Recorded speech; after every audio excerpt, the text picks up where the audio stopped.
Euskal Herrian euskaraz, dugu hitz eta jolas, lan eta bizi euskaraz eta hortaragoa. Bada garaia, noiz bait dezagun, udagorik edo iragaz. Zabalbideak eta aireak, gure hizkuntzak ardezan arnaz. Ez aldakizu euskara dela, euskaldun egiten gaituena.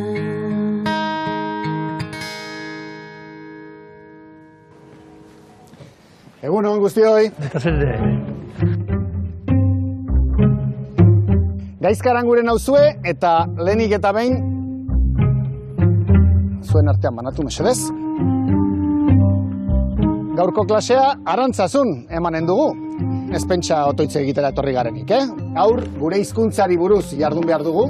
Izan ere, Aloña Mendimagaleko santutegi honetan egin zen duela 50 bat urte euskararen batasun prozesua. Iaz hil zen gizon handi batek, Juan Mari Torrealdaik honako hauxe zioen. Nire eskarmentuko lezio nagusia esaldi labur honek bildezake. Ezina, ekinez, egina. Abiatzeko unean hainbat ekimenek hala ematen zuten. Lortezinek zirela, baina historia lekuko ekinaren poderioz burutzera iritsi gara.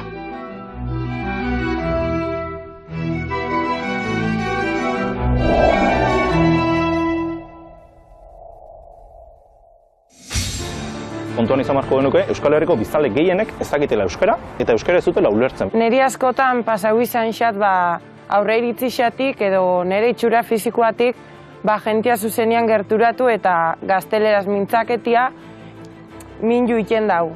Aurrek ez dute euskeraz egingo, guk euskeraz egin esaten diegulako, baizik eta ikusten dutelako, beren inguruan dauden helduek, gurasoek, monitorek eta senidek euskeraz egiten dutela. Garai batean oso simple esaten ziguten hori gure aurrekoek, ejemplu hona eman. Inguruko hizkuntza guztiak, aurrekoak, danak desagertu egin dira, euskara mantendu egin da, orduan horrek esan edu batzuk ez dutela latina ikasi. Nahi badugu euskara osasuntsu egon, sartu behar dugu buruan, hizkera guztiak egon behar dutela osasuntsu. Ikasleen topiko bat, hasi berriena, euskara zaila da. Nik uste dut ikasleena baino, esanen nuke, ikasle ez direnena dela, batez ere. Azken urtean, 3. urtean, etorri ziren azkeneko notak eta antzi joan 7 3/4 eta ez dakiz zer, eta euskara 10.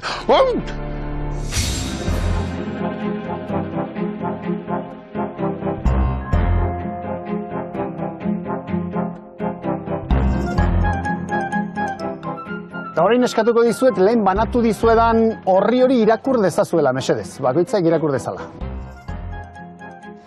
Aldala estulik ez egin, eta egitekotan zapia zurreratu. Ze ari zarete hemen, txutxumutxuka? Eskolean zenitzatenean bezala, Bueno, gaira itzuliko gara. Oraindik ere hainbat galdera ditugu gure hizkuntzari buruz, baina guztien artean zuen uste zein da importanteena, zein da misteriorik handiena euskararena? Euskararen sorrera, inork ez dakit nundi datorren. Pista bat emanen dizuet hasteko. Ezina, ekinez, egina.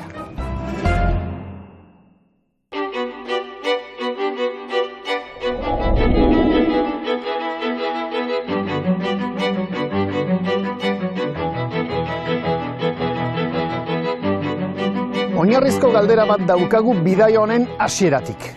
Noiz sortu zen gure hizkuntza? Zenbat egin behar dugu denboran gibelerat? Misterioa argitzerik izanen dugu, ala sekretuak itzalpean jarraituko du.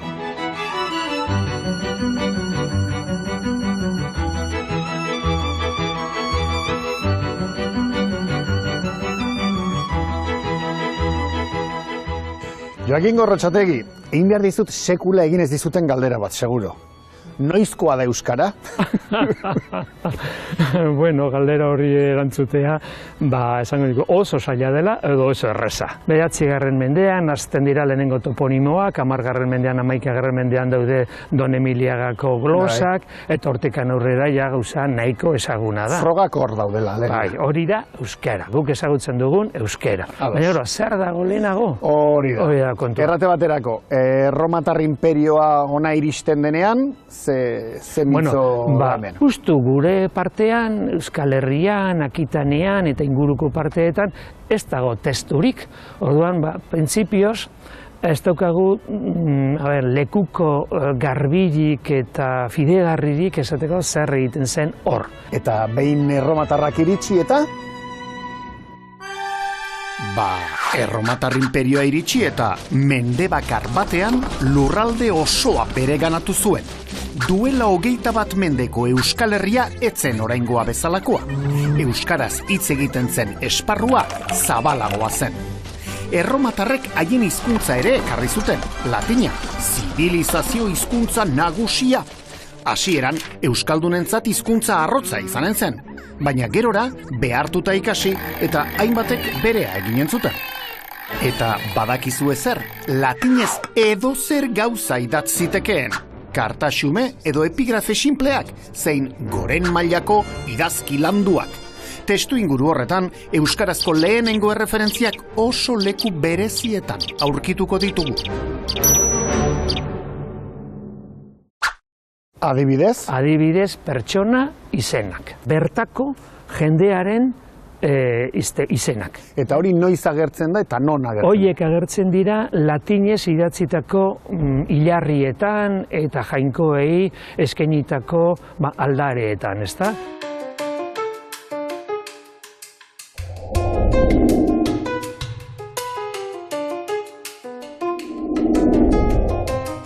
Euskara eta latina bata imperioarekin etorri zen ona eta bertzea jatorrizkoa. Baina biak ibili ziren hemen eta batak bertzearengan eragina izan zuen. Horren ondorioz esate baterako erromatarrek beraien izkribuetan euskal hitzak erabili zituzten. Izenak bereziki.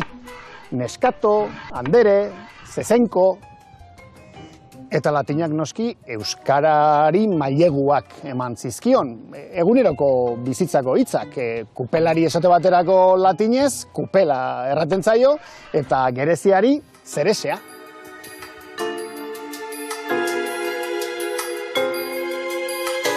Inguruko hizkuntza guztiak, aurrekoak, danak desagertu egin dira, euskara mantendu egin da. Orduan horrek esan edu batzuk ez zutela latina ikasi, edo asko jota elebidunak izango zirela. Eta erromatar batzuk behar bada euskara ikasi zutela, batzuk ikasi zutela. Hori erromatarrak euskara ikastea, bateren batek espia kontutan sartu izan balitz, orduan bai, normalean ez. Ez zitzaion gailendu euskarari. Ez zitzaion gailendu. Nik pentsatzen dut momentu larriak ikusituela, haian galtzeko arriskura eraman zutenak, gero gauzak aldatu egin ziren, mantendu egin zen, eta ja esan dezakegu 4., 5. mendetikan aurrera, nahiko indartsu ibili dala euskara.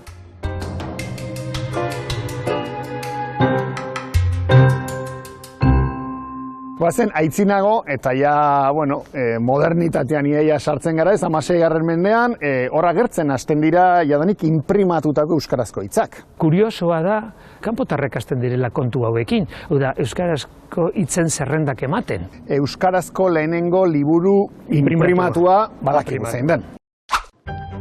Eta 1545an euskaraz inprimatu zen lehenengo liburu horren izenburua zein den baldakizu, Nik bai. Bota? Ikastolan ikasi genuen. Linguae Baskorum Primitiae. Bikain. Linguae Baskorum Primitiae. Eta zer dioen badakizue? Zertaz doan? Ez? Ni ziur nago, askotan bota dituzuela hemen agertzen diren hitzak. Ariketa aldatuko dugu. Eta kantatzen hasiko gara, baina lagundu behar diazue, Euskara, Euskara, jaldi plazara. Euskara, Euskara, jaldi mundura. Bakizua besti hau, ez? Aspalditik. Eta hemen zer dioen ez, Ez. Euskara jalgiadi plazara linguae baskonun primitiaeko hitzak dira. Zer pentsatuko zuen Etxeparek jakinen balu 500 urte geroago oraindik ere aldarrikapen berdinarekin gabiltzala?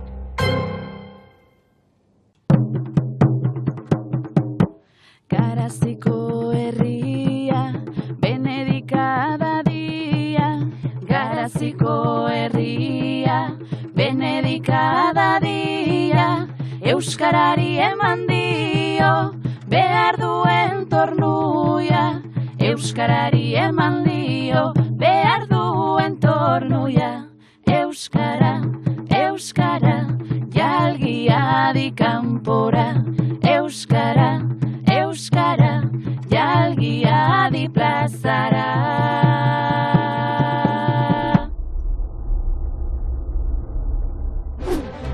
16. mendean, erlijio gerrak eman ziren Europako hainbat tokitan. Horien artean, Frantziako erresuman eta ordurako Baxe Nafarroara murriztua zen Nafarroakoan.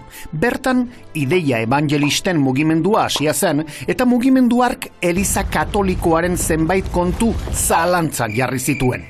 Ondorioz, haustura gertatu zen evangelisten eta katolikoen artean, eta erreforma protestantea zabaldu zen Ipar Euskal Herrian. Protestanteek edapena lortzeko helburuarekin testu sakratuak tokiko hizkuntzetara itzuli zituzten. Euskara ere baliatu zuten jendearengana iristeko.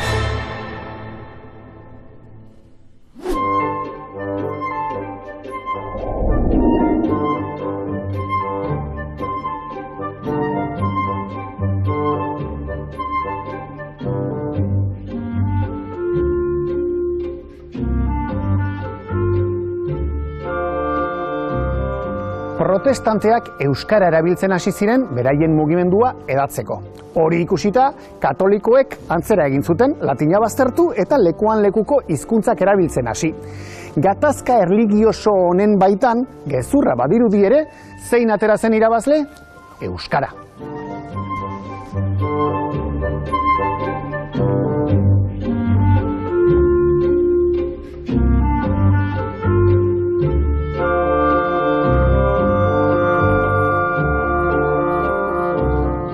Zelin Munol, galdera bat, izan ere jende honitzen dako harrigarria izan daiteke, baina 16. mendean erlijio gatazkak euskarari mesede egin zion, ez? Bai, hala da, euskarari eta oroak Europako hizkuntza askori ere, 16. mendean sortu zen alako giro bat, latinaz bestelako hizkuntzak bultzatzeko, idatzira ekartzeko, erlijio, kultur, hizkuntza izateko. Gero erantzuna etorri izan katolizismoaren aldetik eta antzeko bidea hartu zuen, ez? Bai, katolikoek ere erabaki zuten pixkanaka tokiko hizkuntzetara ekartzea zonbait testu, ez oraindik itun berria, bezik eta testu laburragoak, doktrinak, fedea, jenden artean edatzeko testu laburrak, oraindik jainkoaren hitza ez baitziteken latinaz bestelako hizkuntza batean ezar katolikoen ustez.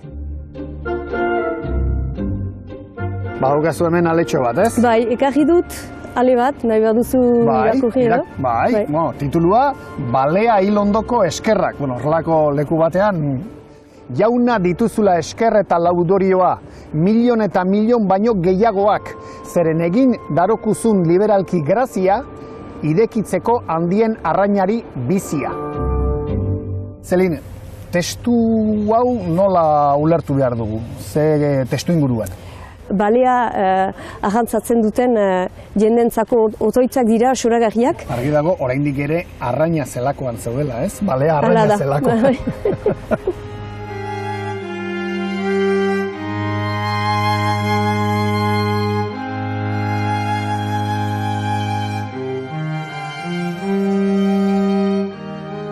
Hamazazpigarren mendean beraz, itzulpenak badaude, jatorrizko testuak ere bai, baina zein da kaleko egoera euskararena? Euskara eguneroko hizkuntza zen, eta etxeko kaleko hizkuntza zen. Sorgin auziak, heldu direlarik agirietan hainbat aldiz agertzen zaigu, unek ezin izan du frantsesez deklaratu, euskara baizik ez dakielako.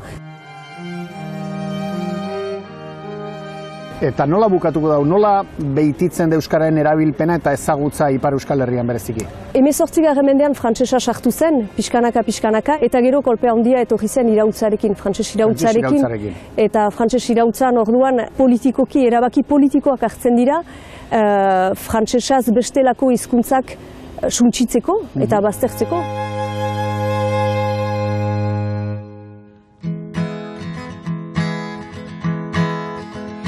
Aberriaren mugak, euskararenak, gure baitan daude gehienak. Euskara zabalduaz, lau haizetara, zabalago egiten gara. Aberriaren mugak, euskararenak, gure baitan daude gehienak. Euskara zabalduaz, lau haizetara, zabalago egiten gara.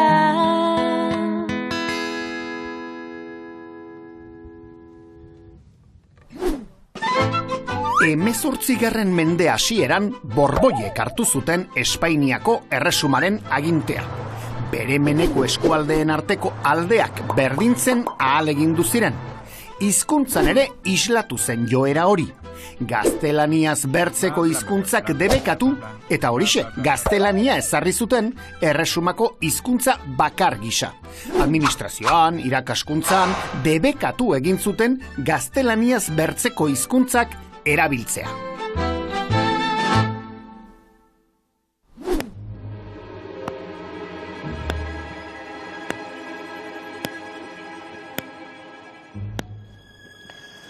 Zuk lanean euskaraz egiten alduzu? Bai noski. Bai.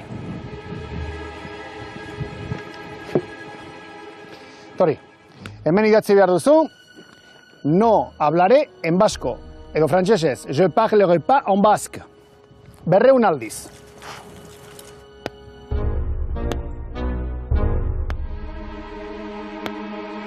Zu klasean euskaraz egiten duzu? Bai. Bai, Bai. Tori, jartzazu. Egunean zehar bertze inork euskaraz egiten baldin badu emaiozu. Eta aste ondarrean hori eukiko duenak zigorra jasoko du. Bale. Eta zuk ze? Dendatan eta euskaraz egiten duzu? Beti. Aste ondarrean, bakizu zein den zigorra. Harritu aurpegiak jarri dituzu, Normala, baina euskara debekatua zegoenean horrelako zigorrak erabiltzen ziren, batzuk fisikoak, bertzelakoak ere bai, baina denek zuten helburu bat, humiliazioa. Zu? Zer muzio idazketarekin? 22 hola. Bueno, 200 arte baduzu lana.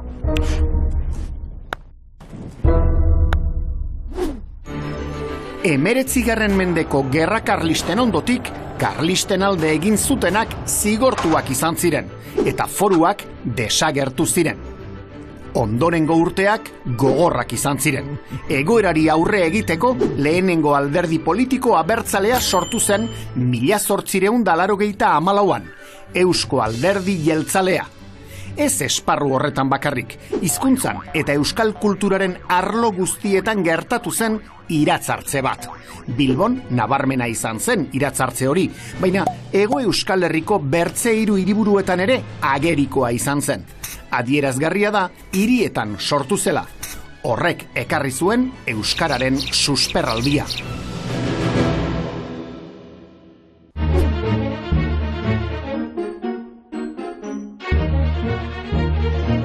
Eta orain mesedez, atera lehen banatu dizuedan paper hori. Eta ongi begiratu zer den papera. Ia asmatzen duzuen. Zer da? Covidentzako neurriak. Ez baina hau oker idatzita dago. Ez daude gaizki idatzita, ez? Bai, minatxiak falta dira eta beste. Bueno, duela mendebeteko testu bat delako. Eta da, ez COVID-19 aurkako neurriak, baizik eta 1918ko gripe pandemiaren aurkakoak. Irakurri pixka bat, zer dioen, mesedez? Egunean, 9 ordu gutxienez lo egin behar da. Astakeririk egin barik bizi. Jana ez daitela larregia izan eta edanaz kontu zibili. Historiako pandemiarik hilgarriena ere, etzen gai izan euskararen loraldia eragozteko Bilbo inguruan.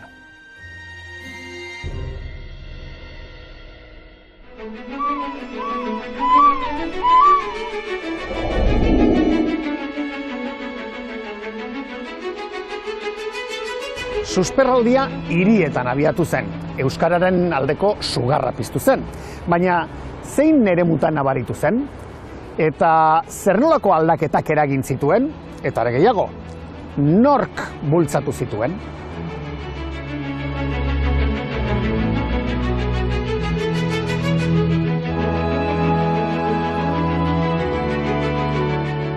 Zein zen Sabino Aranaren diskurtsoa euskararekiko? Oso desezaguna da Sabino Aranaren diskursoa, euskararekiko zuen diskursoa. Batetik, bera, etzen euskalduna. Familiz etzen euskalduna, euskara ikasi egin zuen. Berak esaten du, euskarak behar ditu tresnak gai izateko eguneroko bizitzarako. Eta gainera, beharrezkoa izatea behar dugu, beharrezkoa izan dadin euskara eguneroko bizitzarako. Eta esaten du, bati jaramonik espadiogu egiten, euskara izango da eliteko gauza bat, lujuzko gauza bat, baina horrek ez du bizitasunik. Eta besteari espadiogu erreparatzen, baserritar eta arrantzaren hizkuntza izango da, baina bere hartan hilgo da, ez daulako eukiko prestigiorik. Garai hartatik datorkigu pixka bat garbizaletasuna edo garbizalekeriari buruzko eztabaida, ezta? Euskara zen gutxi etxitako hizkuntza eta orduan beharrezkoa zen beraren jatorriari indarra ematea. Desberdintzea. Oso potenteak ziren hizkuntzak ere, egin zuten horrelakori, futbolari balonpia esaten hasi ziren. Orduan, Sabino Arana izan zen horren defendatzaile sutsua ez bakarra, eta hainbat izen asmatu zituen jatorrira joan da, ezta? Urrutizkina, edo idazkortza, hainbat izen, zurea eta nirea biak, Sabino Aranaren asmakizun edo dana dalakoa dira. Hizkuntzan asmakizun asko goten da, Batzoi asmakizuna ditzen zaie eta beste batzoi ditzen zaie ikerketa.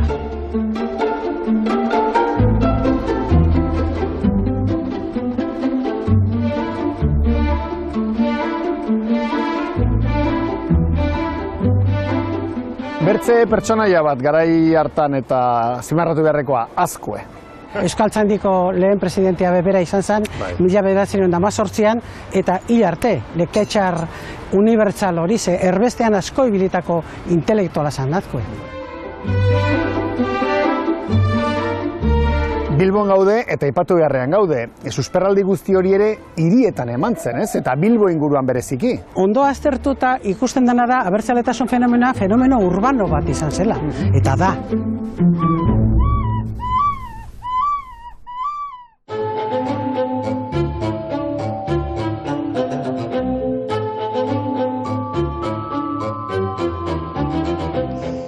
Aranagoiri eta Azkue ez ziren ideologia berekoak, baina bat zetozen afera batean.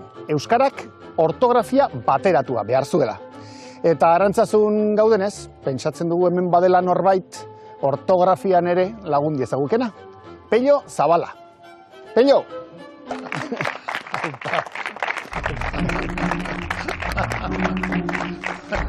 Erraidazu, Pello. Erdaraz idatzi behar zenuten garai hartan, nola moldatzen zineten euskaraz idazteko? Bueno, euskaraz ez genuen idazten beti erdera zan, erdera.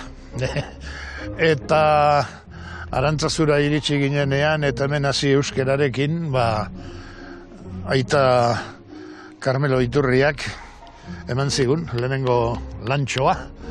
Aste honetan ze ikusi dezuen edo benga idatzi. Da, nik egin nun ere lantxo hori, baina erderaz idatzi eta euskeraz bazan ere. Alegia euskeraz bali bazan, euskueraz, eta buruko mina balien bazan, buruko mina kaik etzan jartzen. Eta erderaz egon hemen Eta orduan nik egin nuen bi orrialde eta erdiko lan hortan, Jesus Maria, denak korrezioa besteik ez.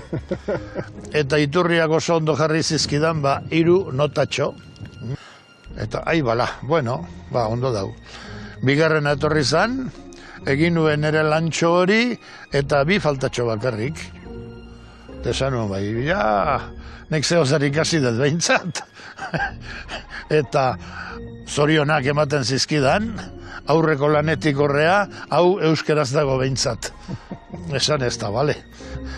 Eta azken urtean, 3. urtean, etorri ziren azkeneko notak, eta antzi joan, 7 y 3/4, eta ez dakiz zer, eta euskera 10. Etorri zan antxalokada bat, artean entzunetzan 10 ura euskerazkoa, niri esandakoa entzun zutenean, eta, niretzako izan zan, Argi dago zurea bezalako adibideek albidetu dutela euskarak gaur arte irautea. Hori.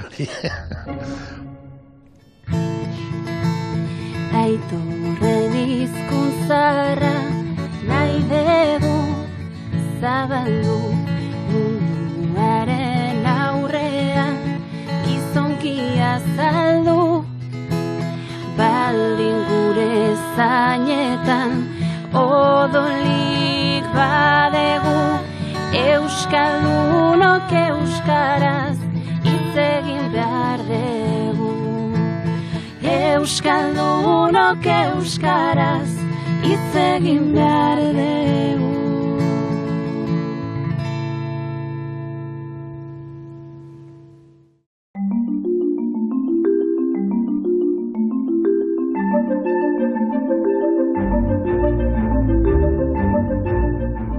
Mende pasatxo du eraikin honetan egoitza duen erakundeak, Euskaltzaindiak, Aitorren hizkuntza zaharra zaintzeko, bateratzeko eta arautzeko sortu zen. 2005 geroztik bere lemazaina Andres Urrutia.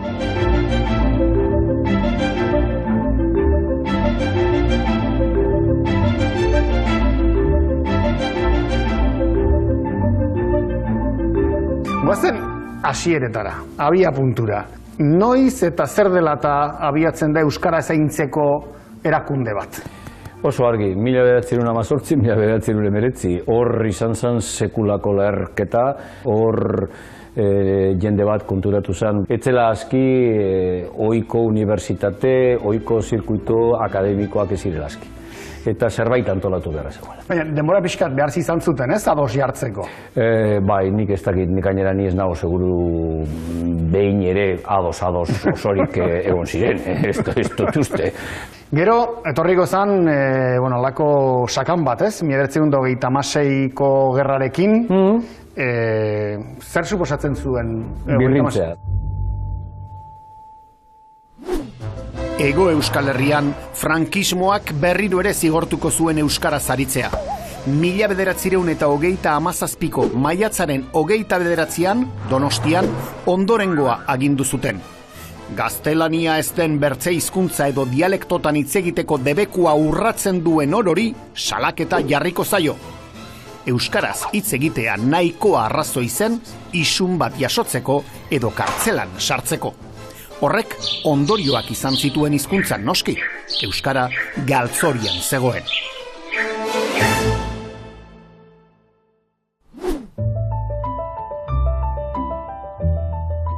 Baina Euskaltzaindiak iraun zuen. Modu nik esango nuke izkutuan, iamat, baina zabalik. Eta nik beti gogoratzen dut eta jokatzen dut alako irudi bat, ezta? Frankoren tropak sartu ziren Atxuritik. Eta Bilbo ezagutzen duen edonork jakingo du Atxuritik ona etortzeko, Atxuri zentru honetara etortzeko, nonbaitetik Herribera kaletik pasatu zirela. Eta seguru asko Azkue egun horretan hantzen. Azkue egun horretan hantzen ikusten nola tropa nazionalak sartzen ziren. Eta Azkuerekin batera egongo zen ziurrenik Nazari Oleaga. Garai latzak izan ziren, baina lortu zen nolabaiteko etenik gabeko garaiak izatea. frankismo bukaerarekin euskaltzaindiak berriro kanpora begirako lan hori berreskuratzen du, ez? Aurrerago, nik esango nuke 1996an dela, euskarak agerpen publiko bat egiten du.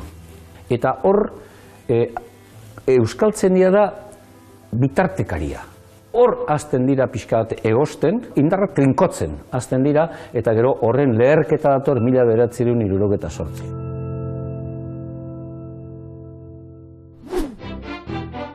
Euskararen historian urrats garrantzitsua hizkuntzaren batasuna izan zen. Euskara batuaren sorrera. 1978 urtean sortu zen ofizialki Arantzazun egindako Euskaltzaindiaren 7. biltzarrean. Hauxe zen irudia. Manuel Lekuona buru eta haren ondoan eserita Salvador Garmendia, Koldo Michelena edo Ambrosio Zatarain bezalako hainbat hizkuntzalari. Arantzazun egon ziren 2 egunez bilduta, urriaren 3-tik 5 bitarte.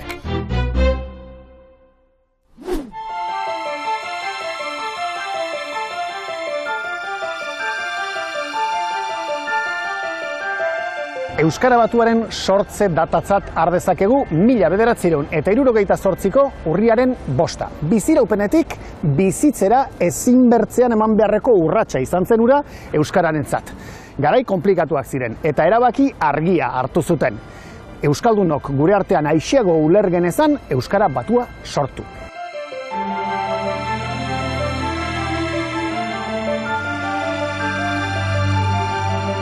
Koldo Zuazo, zergatik zen beharrezkoa euskara batua 60. hamarkada bukaera hartan?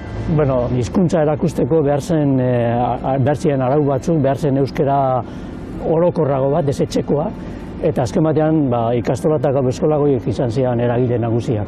Eta ideologiek ez duten zerikusirik izan? Bai, dudagabe.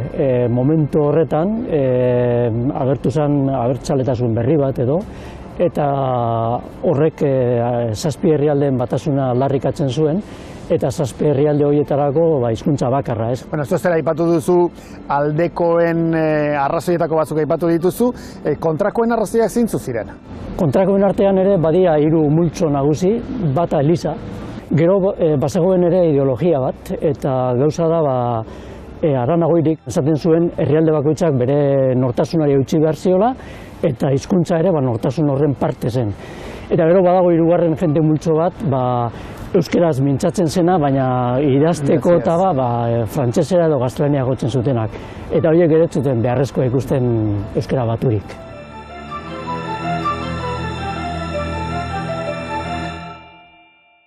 Jolas bat proposatuko dizuet orain. Demagun proposamen bat dagola, Oñati bihur dadin Gipuzkoako hiriburu. Baina hori modu demokratiko batean erabaki behar da. Eta oñatiarrek onartu behar dute. Beraz, proposatuko dizkizuet gauza batzuk, ados daudenak altxa daitezela, kontra daudenak eserita gelditu daitezela, bai?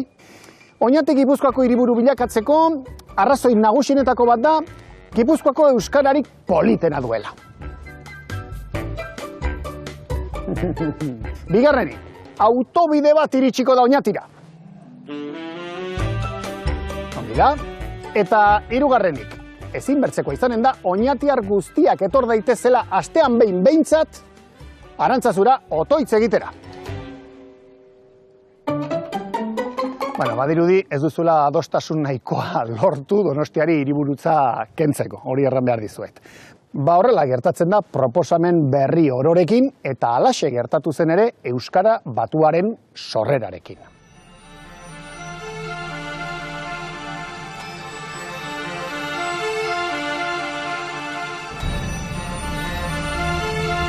Koldota, uste duzu euskara batuaren alde eta kontrako jarrera horiek gaur arte iraundutela?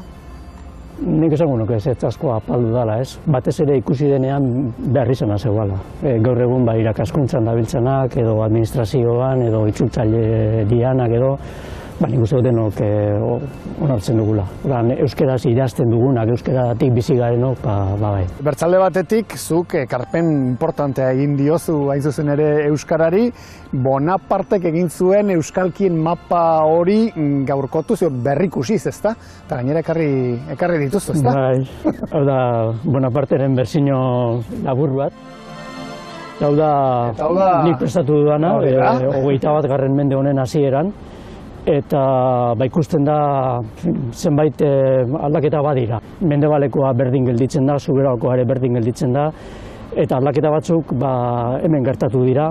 Gipuzkoako euskara hori zabaltzen ari da, euskara batuaren eraginez, ikastolan eraginez, eta Nafarroako euskalkiaren eremua txikitzen ari da, gehien bat euskara galtzen ari delako hemen ekialdean galdu. Pirineotatik, ez galtzen ari delako. Eta gero hemen iparraldean ere ikusten da Lapurdiko eta Nafarroa bereko euskara elkartzen ari diala, da lehendik datorren bilakaera bat. Eta etorkizunera begira, euskara batuaren alde egoteak suposatzen du euskalkien kontra egotea zure ustez? Inundik inora ez. Euskara batua da euskararen zati bat, behar duguna zenbait alorretarako, idazteko edo zazpi herrialdetako euskaldun mintzatzeko, eta euskalkiak dira tokiko mintzairak, ez? Nahi badugu euskara osasuntsu egon, sartu behar dugu buruan hizkera guztiak egon behar dutela osasuntsu. Ia, oinatiarren bat, oinati nola erraten zaio asteko 5. egunari? Eguakotza. Eguakoitza. Eta bertze moduren batean, nola erraten zaio horri? Ostirala. Eta Berga inguruen barikua berriz. Barikua. Bueno, Nafarroa garaian, Ipar Euskal Herrian ekialdean oroar, hortzirala ere erabiltzen dugu. Eta hitz hauek guztietatik, zein da euskara batuaz? Ostirala. Tatxan, tatxan! Ez! Arbela horretan dauden hitz guztiak dira euskara batua.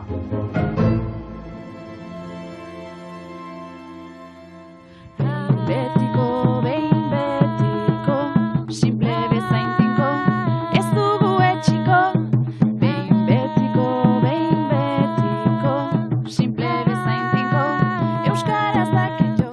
Etxean eta kalean, berdin jolasean, eskolan lanean, tristuran eta pozean, nakitenek erabiliz ez dakitenek ikasiz, herri bat osaturik euskaraz nahi dugu bizi. Hasi etxetik eta kalera, hasi kaletik eta etxera, martxan jarrira, lege berria, euskaraz, Euskal Herria.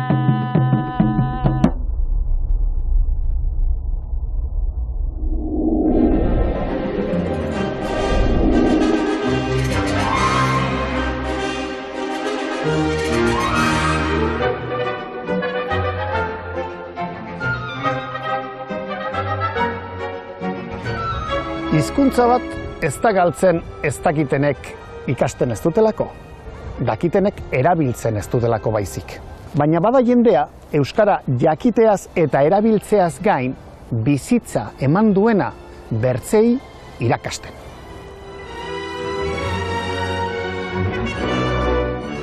Sagrario Aleman, euskararen ederra erakustea zaila da, zuk esperientzia baduzula.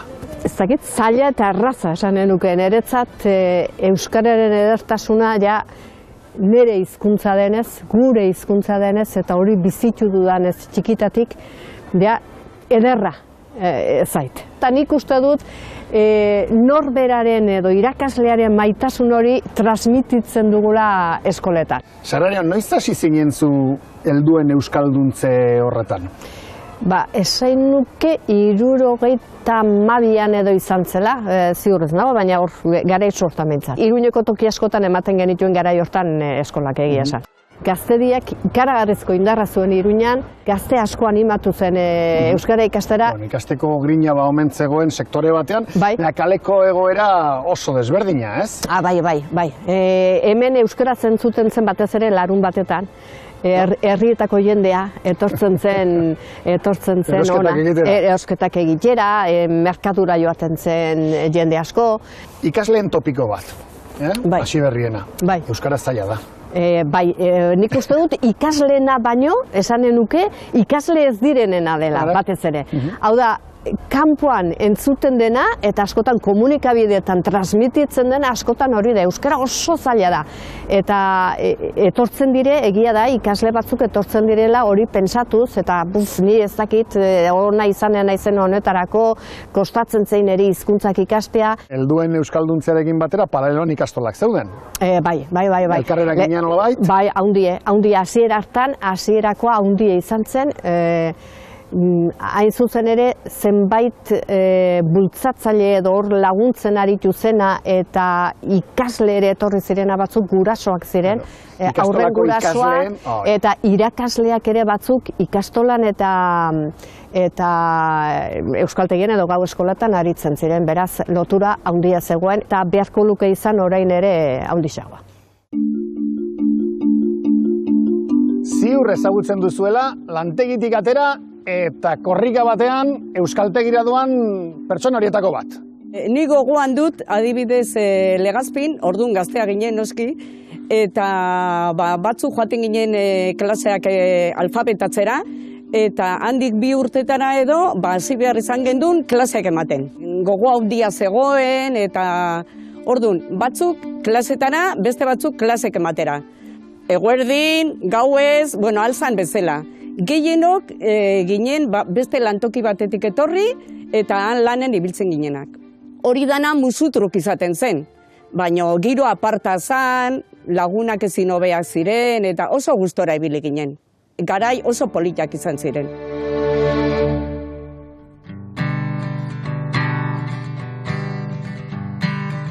Sortaldeko argi berriari ari zaio aspaldi, arratseko azken izpiari egunta gizaldi.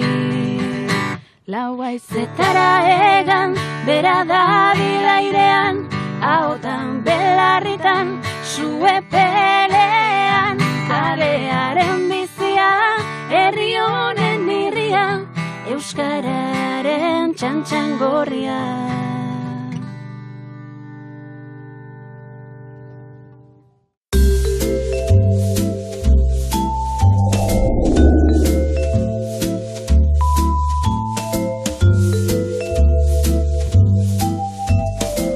Denboran aitzina egin dugu eta iritsi gara gaur egunera, 2021ko abenduaren 3, euskararen egunera.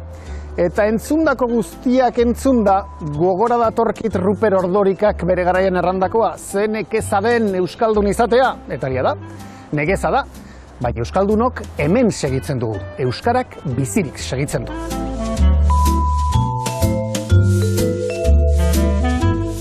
Garikoiz Goikoetxea, demagun sendagile bat zarela. Zein da euskararen osasun egoera? Bueno, lehenik eta behin esan beharko genuke, euskarak sendagile premia badaukala, eta gero ze sendagile behar duen edo zenbaterainoko sendagaia jarri behar diogun, zerekin konparatzen den. Guk daukagun arazoa, horrela esan daiteke, izango litzateke, badauzkagula inguruan munduko hizkuntza erraldoienak. Gaztelania, frantsesa, inglesa, beraz, hoiek alboan ditugula, hoiek nolabait euskara zapaltzen dute, nahita nahi ez.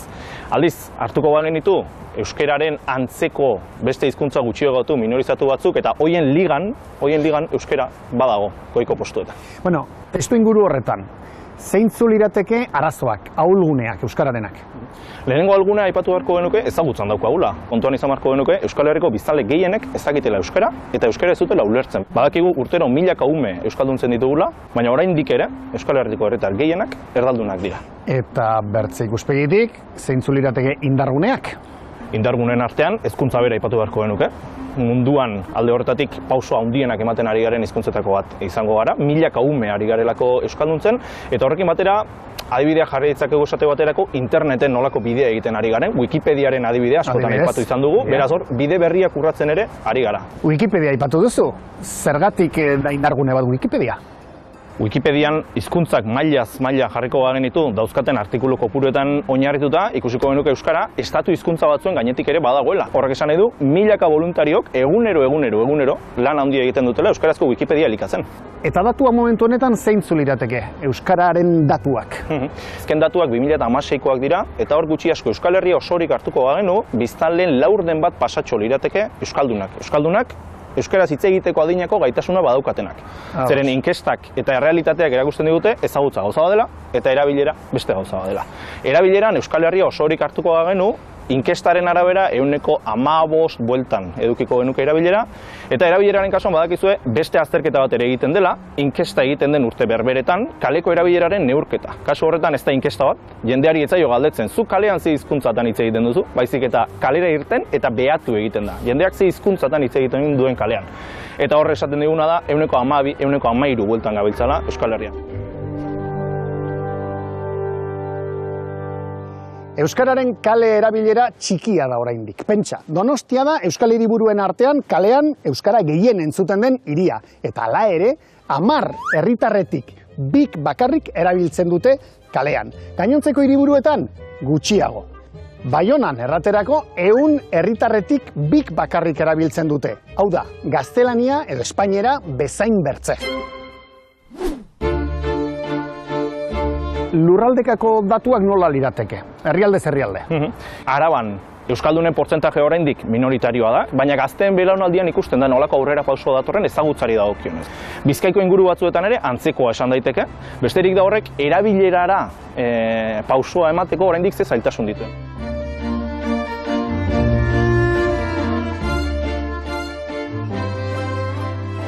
Gipuzkoara etorriko bagina, ikusiko genuke, Gipuzkoan inguru hori badela euskaldunagoa, bai? Gipuzkoan herritar gehienek badakite euskeraz eta gazteen artean zer esanik, ez? Gazteen artean momentu honetan Gipuzkoan 25 urtetik bera, ez ditugu gazte asko topatuko euskaraz ez dakitenak. Ipar Euskal Herrira baldin bagoaz, hor 2 ñabardura egin beharko genituzke, bai? Batetik, gazteen artean euskararen ezagutza hori areagotzen hasi da iparraldean, baina aldi berean kontutan izan beharko genuke azkeneko hamarkadetan eta azkeneko urte hauetan jende asko ari dela Frantziatik Ipar Euskal Herrira iristen. Eta horrek ekartzen du, biztanleria hazten ari dela, eta datozen horiek noski, euskara ez dakite. Kasu askotan, euskara badenik ere ez dakite.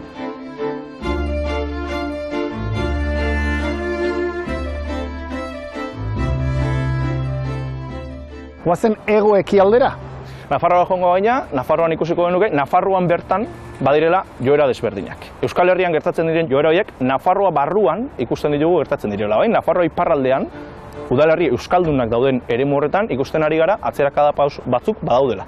Iruin herrira eta hegoaldera joango bagina, ikusiko genuke maila desberdinetan, baina hor ere gazteen eskutik badatorrela ezagutzaren igoera bat, baina oraindik ez dena gai erabilerara jotzeko inguruak ez duelako horretarako agoen. Egoerari glosikoaren ondorioz. Hori da. Azkenaldi honetan euskarari lotutako ekimen garrantzitsuena euskaraldia dugu, eta hor nabarmentzen da lehenengo hitza euskaraz egitearen. Zergatik du horren bertzeko garrantzia horrek? Batetik, hizkuntza estresa bizi dugulako euskaldunok, alegia saltoki batera joan, eta duda, euskaraz jakingo ote du, ez ote du jakingo. Aipatu dugu ezagutzan nolako aurrera pauso egiten ari garen, gazteen eskutik, beraz, Euskal Herriko leku askotan saltoki batera baldin bagoaz, eta gazte bat baldin badaukagu zerbitzu ematen, litekeena da, edo probabilitate aldetik oso litekeena da, euskara gutxienez ulertuko duela, bai? Beraz, lehen hitza euskaraz egitearen garrantzia hortik dator. Euskaldunak diren horiei etekinan nola aterako diogu? Gure artean alden guztietan euskaraz eginez. Eta hori, lehen hitzetik hasi behar du. Hori, kurioso da, batzutan, itxuragatik bakarrik erabakitzen dugu euskaraz egiten diogun ala ez lehenengo zea, larrua zalaren koloreagatik ere, eta askotan sorpresa oso interesgarriak goten dire. Bai, horrekin lotuta, aurrekoan eskola batean izan nuen saio bat, batxilergoko ikasleekin eta argazki batzuk jarri nizkien, bai? Azal beltzarana zuten herritar batzuk, trikitixa eskuan zeukan gizon bat, eta sanien, hauetako zein egingo zeniokete lehenengo hitza euskaraz. Beltza ez zuen inork hautatu, naiz eta euskalduna eta aktorea zen. Trikitixa zeukanari mundu guztiak egingo lioke lehen hitza euskara.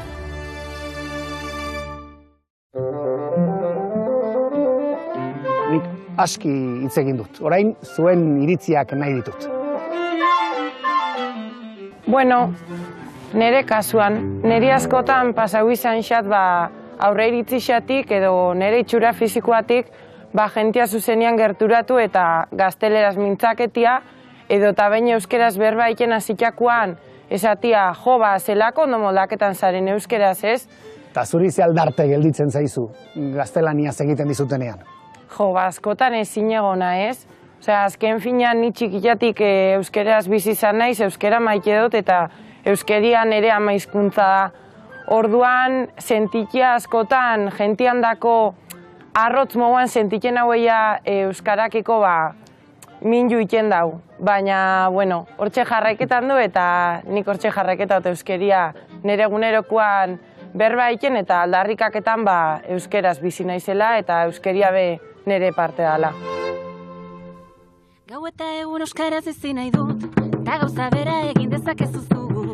Euskaraz bizi nahi dut goizean goizik, ez da ametsuan diren naia da baizik. Etxean kalean, lanean lagun artean, eta oean sartzean. Euskaraz bizi naiz, euskaraz bizi naiz, euskaraz bizi naiz, euskaraz bizi naiz.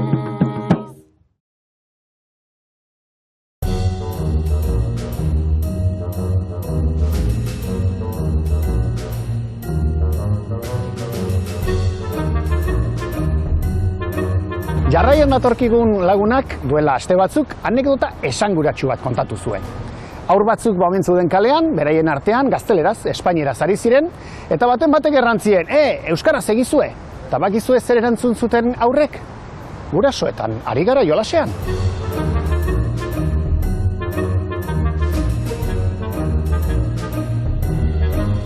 Kikia Monarriz, abenduak 3 ditu, San Francisco Xabier eguna, Nafarroa Garaiaren eguna eta Euskararen eguna.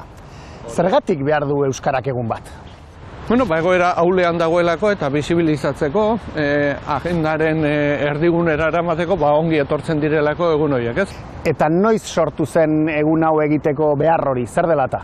Beno, hau gerra aurretik sortu zen, 1930ean Eusko Ikaskuntzak sortutako eguna da, gero gerra etorri zen, eten handi bat egon zen, eta hau bakarrik atzerrian ospatu ahal izan du zen, Euskal Herritik kanpora, baina 1985ean nolabait Euskaltzaindiak eta Eusko Jaurlaritzak hartu zuten egun hau ere euskararen egun ofizial bezala, eta gaur egun esango nuke, baina edapen handia izan duela, eta abenduaren 3 gelditu dela, hori ikastetxetan, herrietan, zehozzer egin beharra dago euskararen inguruan. Nire gogoa litzateke ez dadin egun folkloriko bat izan, hausnarketarako eta aktibaziorako egun bat baizik.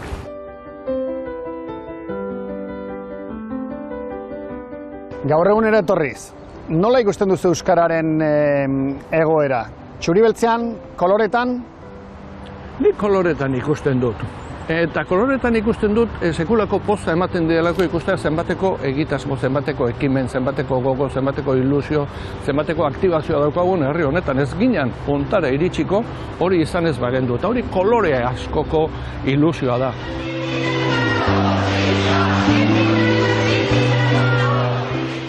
Ezagunak egin zaizkizue irudi hauek, ezta? Korrika, lekukoa eskurik esku, herririk herri, Euskal Herri guztian barna, lotaragoaz, eta badakigu norbait dabilela hor, herriren batean, txipi-txapa herribidean, korrika, ze polita izaten, ezta? Akordoiten naiz, lehenengo korrikak oinatin urten nebela. Eta akordoiten ez bai, tremendako igualdi txarra nebela, eta makina kilometro edurpedian ingituen. Hoi akordoiten naiz, ondo akordoiten naiz horrekin. Baina arriskoak baditugu, beltza ere hor dugu. Beltza ere hor dugu, eta horrek oso alerta jarri behar gaitu, eta nik uste dut oso garbi dugula, bidean aurrera egin dugula, aukerak baditugula aurrerantzean ere aurrera pausak emateko, baina arrisko handiak ditugu. Eta beraz, klimaren inguruan alarma piztu den bezala, hizkuntzen diversitate galeraren inguruan ere mundu mailan alarma hori piztu beharko litzatekela. Eta guzti hau askotan enfokatzen dugu gaztei begira, aurrei begira, baina gainontzekok ere zer egiterik izanen dugu, ezta?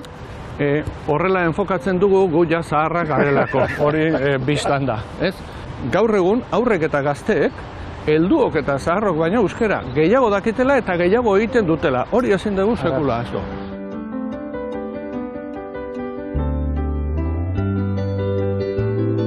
Aurrek ez dute euskaraz egingo, guk euskaraz egin esaten diegulako, baizik eta ikusten dutelako, beren inguruan dauden helduek, gurasoek, monitorek eta senidek euskaraz egiten dutela.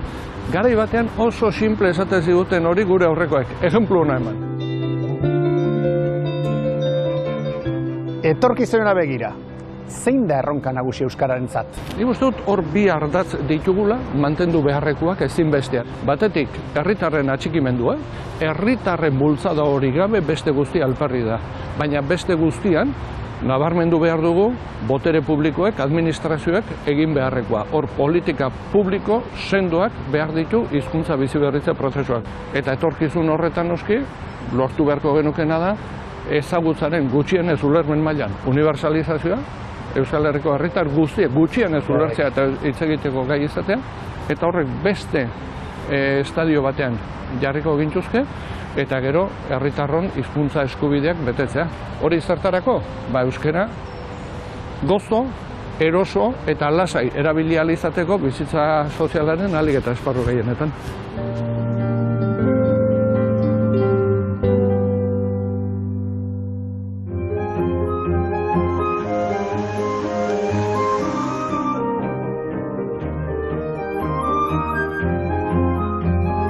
Hizkuntzek gaur bizirauteko hegemonia behar dute komunitate batean, eta komunitateak lurralde bat behar du.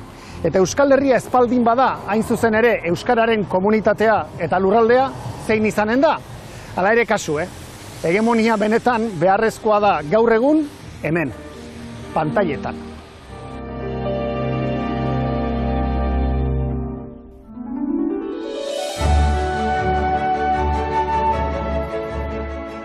Abenduak 3 ditu gaur, Euskararen eguna da. Eta eguna oraindik ere importantea da Euskarak ikusgarritasuna behar duelako.